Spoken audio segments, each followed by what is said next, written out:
Divorce is one of the toughest things anybody can go through. And every day that you're waking up and you're dealing with it is a day to realize how strong you are because you've gotten through it and you're continuing to get through it.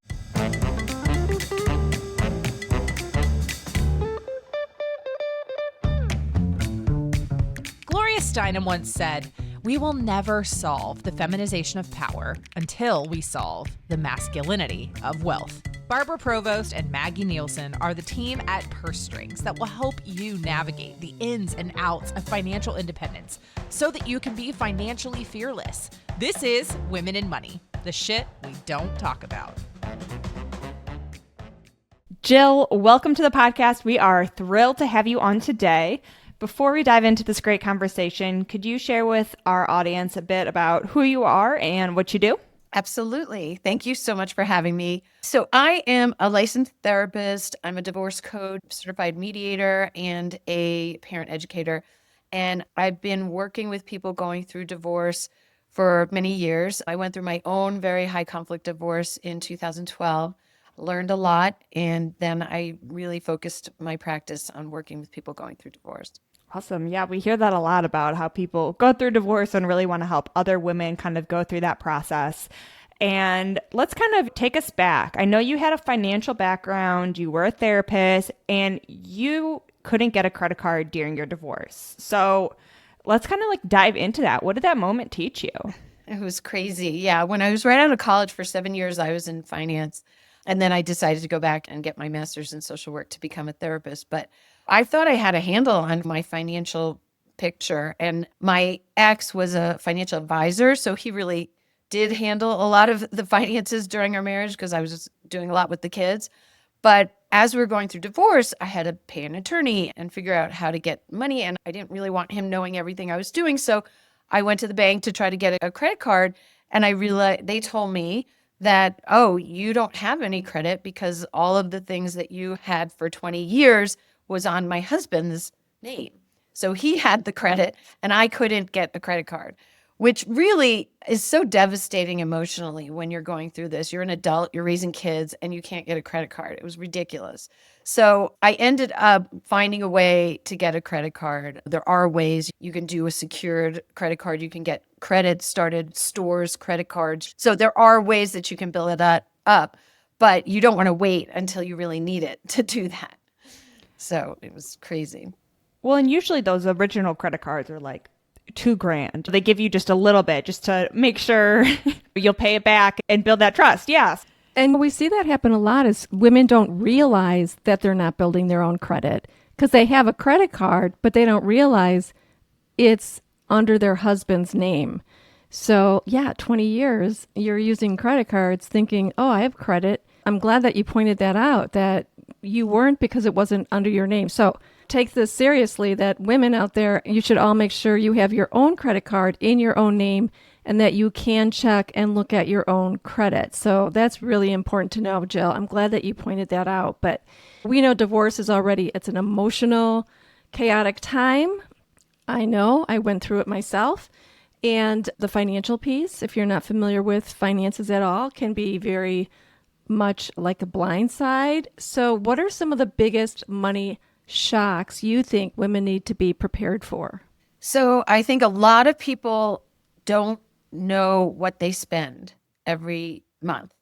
And so you charge it on your credit card. And if you're lucky, you can pay your credit card off, right? And you don't really keep track of what you're spending your money on.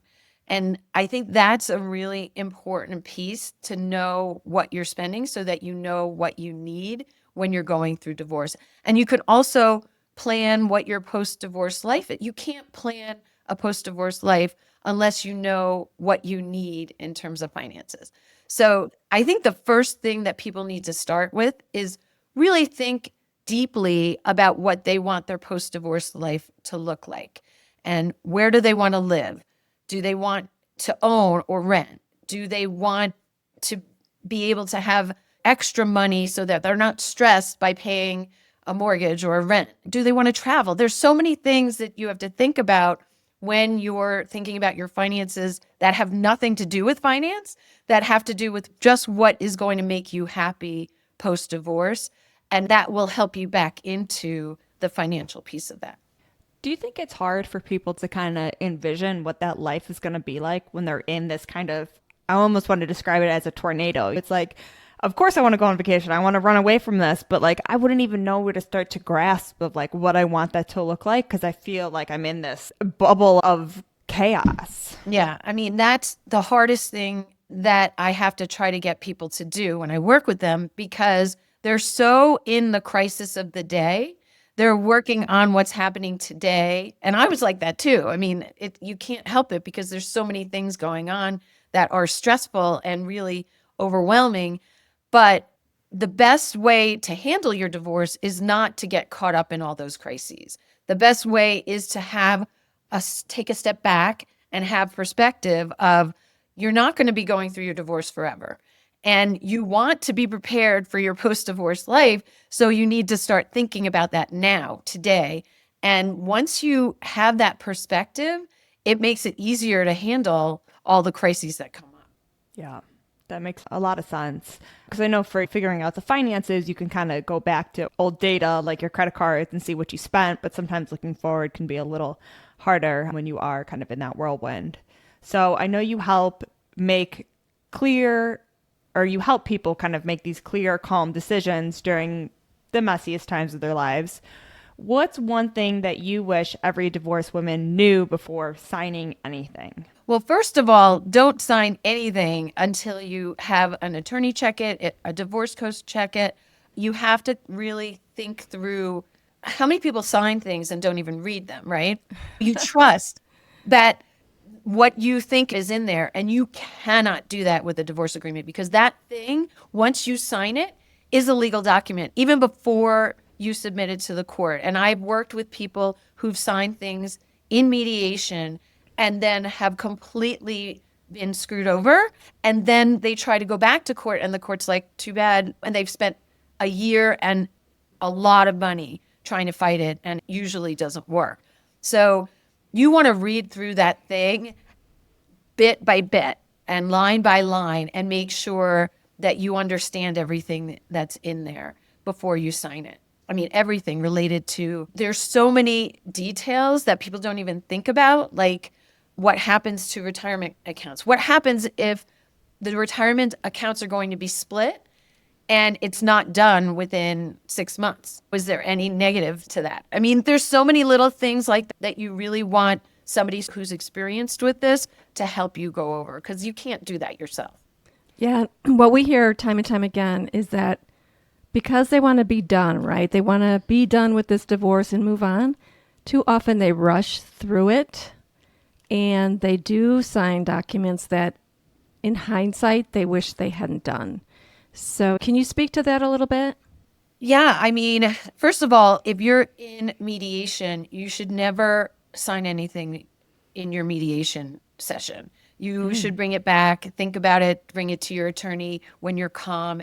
Certain mediators really want to get this done. They want to get a completed agreement, so they may put pressure. That wasn't my experience. And usually when I work with people, I'm very clear on don't sign anything in mediation. But I think there are certain situations where they do put pressure on people to sign things. And there's no way you can look through that whole agreement when you're sitting there in front of other people. Right. You can take little bits of it at a time, but you can't look through it all.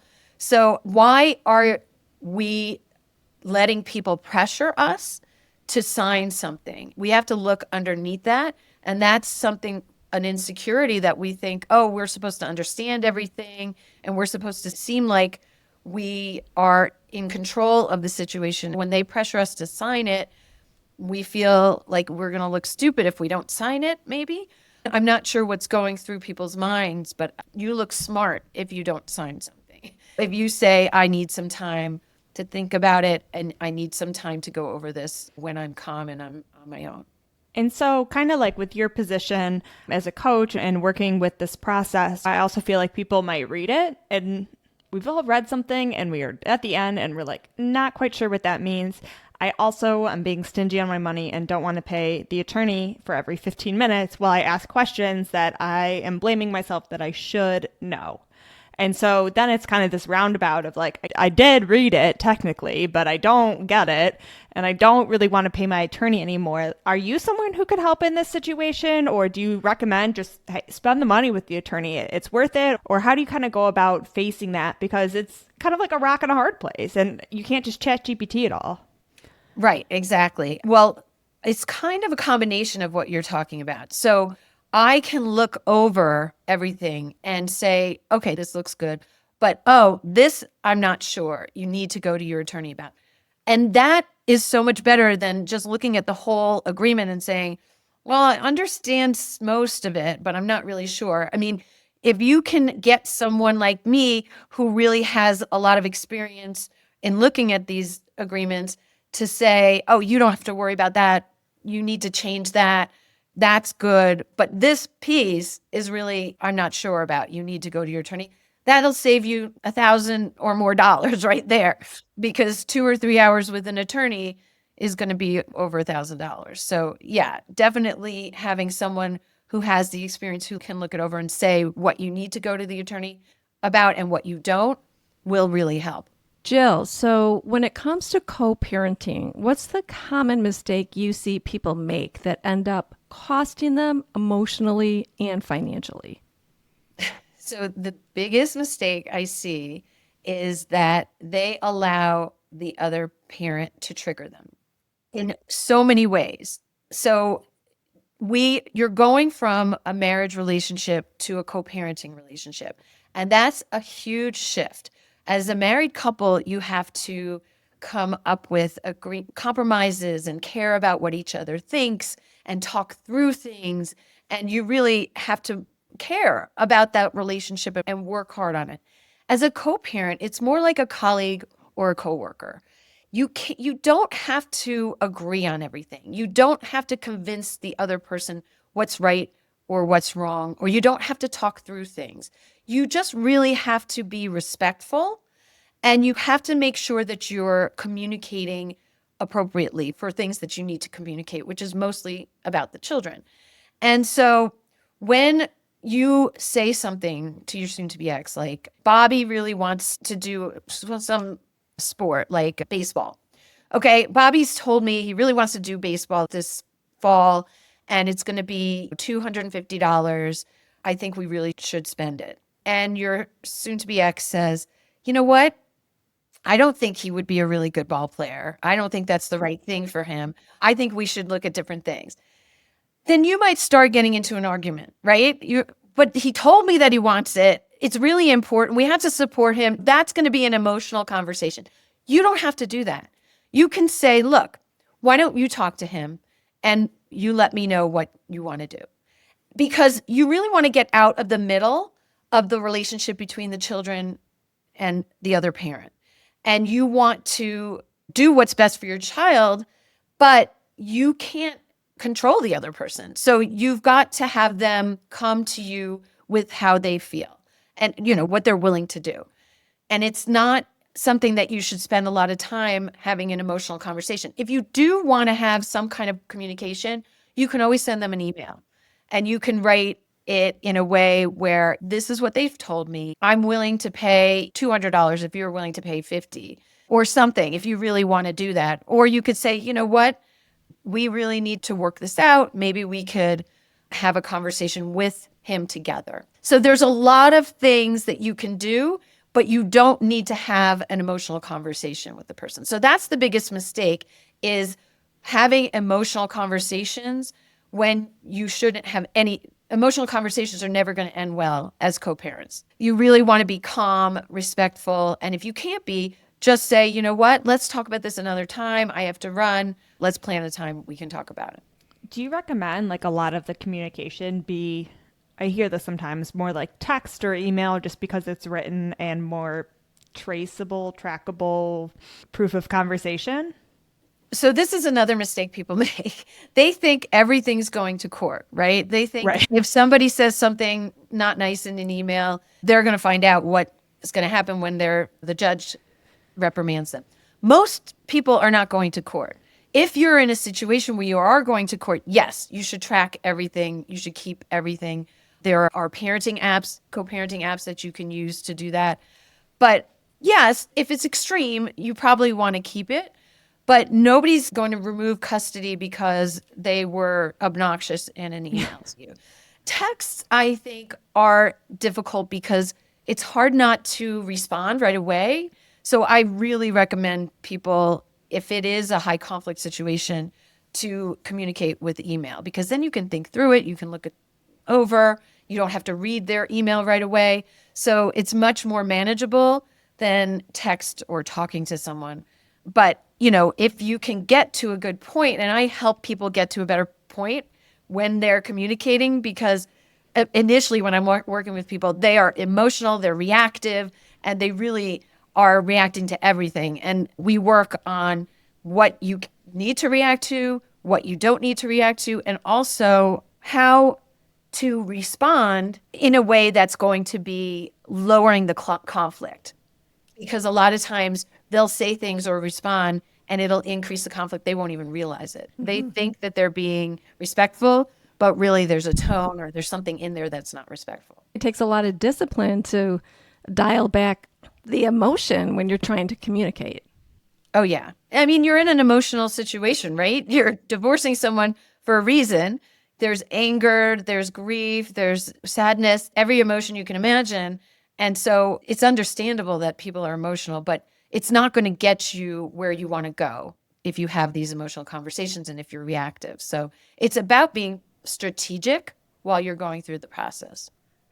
Now, just a personal curiosity, a little sidetrack here. Since you work with a lot of families and co-parenting, how often do you see it where they keep the house where they have the kids live in it and the parents come in and out of that house? So that's called nesting. I guess so. It always seemed like it would be hard. Like you need to have a real good relationship with each co-parent to have that. And so I was wondering, is that common these days? Is it becoming more common? So I think it's more commonly known these days, but you really can't do that for a permanent solution. It's usually a temporary solution under a year. But, if you can do it, if you can get along, that's great. I had one couple where one party moved up to the attic and the other one stayed in the house, and they had separate areas and they were able to do that. But when you get new partners, it can get really complicated. So I don't think it really is a long-term solution. That's fair. I was just curious because you hear about it and you're like, I wonder how that works actually, day to day. There are some women who kind of go quiet. They lose their voice in divorce. So what's something you would say to women so that they don't get small and lose their voice during this very difficult time? Well, so divorce is one of the toughest things anybody can go through.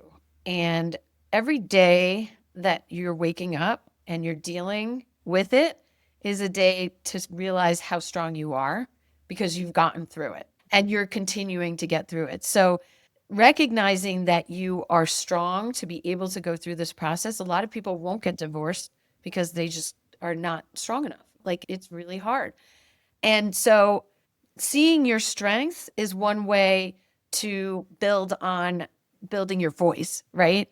And as you go through this and as you come out of it and you see all that you've done, you really need to, learn from what you've experienced. And one of those things to learn is to have a voice, right? I think a lot of people in their marriages, in their relationships, maybe don't have as much of a voice as they really should. And if that's something that's tough for you, get help. Go to therapy, work on your self-esteem. Brene Brown is awesome. She's got books and TED Talks that help you. There's lots of information out there that you can use to work on your self-esteem, but therapy is always a good choice. And so I know you've also helped a lot of people kind of turn this heartbreak into strength. So what's just a small thing women could do today if they kind of feel lost in the whole process? So you will be lost if you don't get help. What I did was I hired an attorney and my ex hired his attorney and immediately we were adversaries and I was not in control of the process.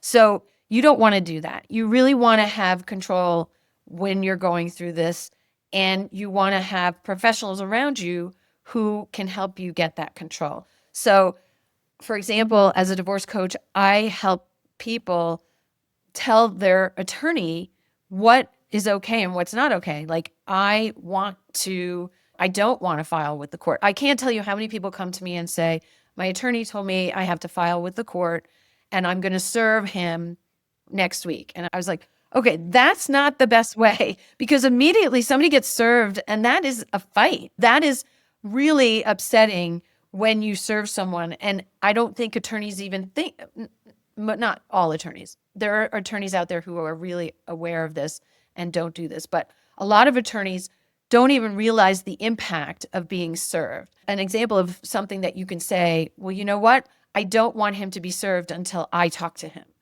Or I don't want to file with the court. I want to do it another way. So there's lots of ways that you can go through this where you are the one who has the power and you don't, I mean, they work for you. Attorneys work for you. A lot of people are scared. Well, I don't think my attorney will go along with that. Well, too bad. You can get another attorney. Like you have to be the one in control. The attorney doesn't know you, your soon to be ex, or your children as well as you do. So I really encourage people to get support if they need help with that. I don't think people always know that you can do it without filing at the court or getting them served. I think about like watching movies and they're always just getting served, or you have to file at the court. I think so many people think that's like how you get divorced. So like what are kind of the other ways to do it? So it depends on your state. There are certain states that have a waiting period, but most don't. For example, North Carolina, I think, has a year waiting period. So you do have to file to get that year waiting period started. But in most states, I think you have to be living separately for a year before they will legally divorce you in certain states. But if you don't have that, most states have 1, 2, or 3 month waiting periods, which is nothing because it's going to take you that long to negotiate your divorce. So you don't have to file with the court when you're starting. You can go to mediation is one way, which I highly recommend. You could do it yourself, sit down together at a table and go over it yourself. You can do it with a mediator, which is a neutral third party. A lot of times when you have attorneys, they want to be in the mediation, which I don't recommend because it makes things more complicated and more adversarial. So just you two and a mediator can sit and talk through a lot of things and get pretty far before you even file. The idea is that if there is a short waiting period, you get your agreement, you both sign it, and then you file an uncontested divorce. That uncontested divorce will take a month or two to go through the court system, and the judge usually just rubber stamps that if it's reasonably fair, and then you're legally divorced. So you never have to file until you have an actually signed agreement. So you do have to file at some time, but you just don't have to do it right away, and you file for an uncontested divorce. Yeah, it's a totally different circumstance if it's uncontested versus contested, because a contested regular divorce, when you file with the court, is going to have a timeline and they're going to tell you what to do and what steps. And you don't need that. That's just a lot of waste of time and money if you're going to be able to get to an agreement without the court. Cool. So we're contemplating all of this because I've never heard of that before either. So all good news, good information to have. So you've been through it. I've been through it. But now you're helping others thrive on the other side. And we ask everyone this one last question. So Jill, what's your personal definition of financial freedom? My personal definition is being able to do what you love and not being stressed about money. That to me is financial freedom. What you love is different to everybody, right? You have to know what that is. And so many people don't even think about that, but it's important to know what makes you happy and what you love to do. Well, I actually love my work, which I know that's not really what you're supposed to say, but I wake up on Monday mornings and I'm kind of excited for the week. We moved out to Colorado to ski, and I had never, well, it was because my husband actually lived out here, so I moved out part of the year here. And I never skied out west before I started a few years ago, started dating my husband. And skiing out here, and actually summers out here, are the most beautiful thing. And so being in nature and skiing, snowshoeing, hiking, that is really what fills me up and makes me happy. And I try to do it every day. So it's pretty cool. I love that. Gets you out, gets you fit, gets some fresh air, all the good things. Well, this has been a great conversation. And so, Jill, how can people connect with you, work with you, reach out, do all those good things? My website is divorcecoachjill.com. Email is info@divorcecoachjill.com. That's pretty easy. I also have a free Facebook group for people going through separation and divorce, and it's called Separation and Divorce Support Community. So they can work with me there. Awesome. Well, we appreciate you coming on and sharing your expertise today. I think Barb and I even learned a couple things, which is always fun. And so, yeah, we appreciate it. We encourage you guys to reach out to Jill, stay connected. And until next time, be financially fearless. You've been listening to Women in Money, the shit we don't talk about. Now it's time to take what you've learned and make bold moves towards financial independence. Stay in the know by joining our newsletter for exclusive tools, resources, and updates that keep you financially fearless. Head to pursestrings.co and sign up today. Need a financial professional who gets it? Turn to PurseStrings' curated directory, your go-to resource for financial experts who know how to put you first. Love this episode? Leave us a review and help us empower even more women to own their financial power. Until next time, be financially fearless.